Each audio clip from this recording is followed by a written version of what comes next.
a pretty wide little area separating like, or basically we probably wouldn't have this middle squad right here, because that would usually either be platoon HQ, which is usually operating from the back, or the mortar squad, which is operating from the back.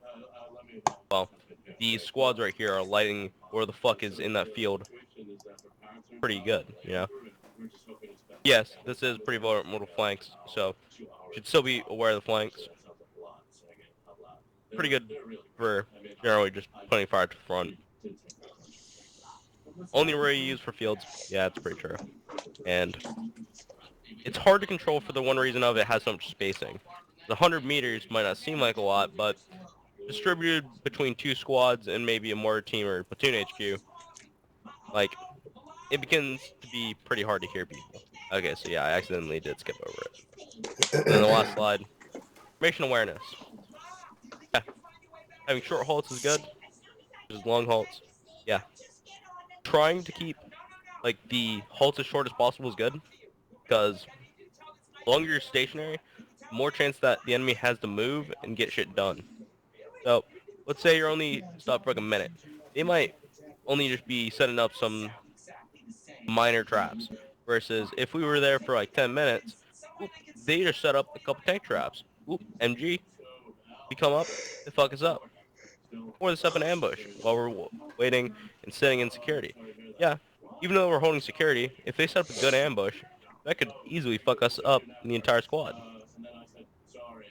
Proper contact reports, always good. You know, holding description, distance, and direction. Then, whenever people know a good contact report, you know exactly what the fuck you're looking at. Even in an elevation.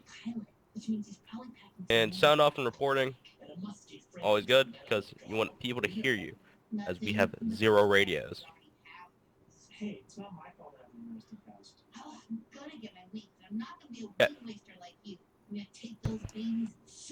Now, we move on to fire and maneuver. The fundamental principles of fire maneuver. Elements and considerations, the types of fire, coordinating fire, individual team and movement tactics, principles of attack, principles of defense, and finally, the attack.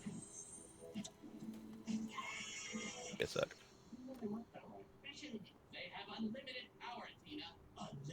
Okay, we're good. Does that have any questions? Nope.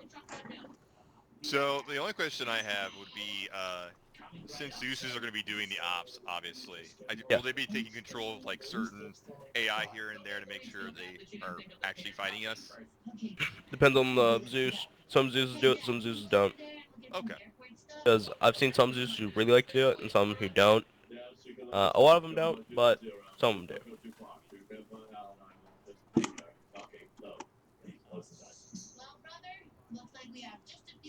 Yeah.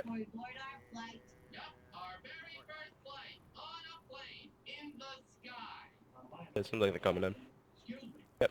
So the fundamental principles of fire and maneuver is returning or initiating fire, aggressive maneuvering, maintaining awareness, and maintaining security. Oh, those are real.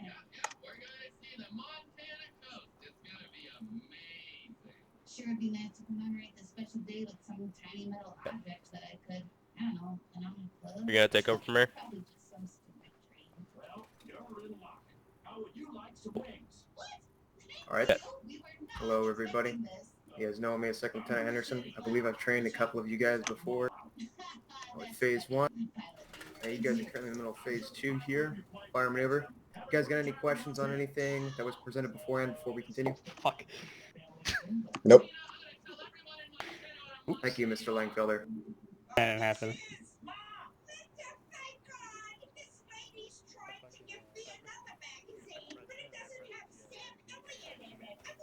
I can still hear you.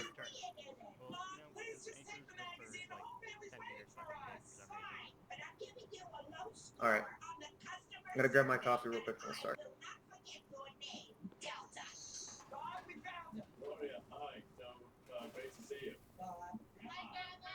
What were you on here? Did you just switch to this slide, Randy? Yeah, I did. All right.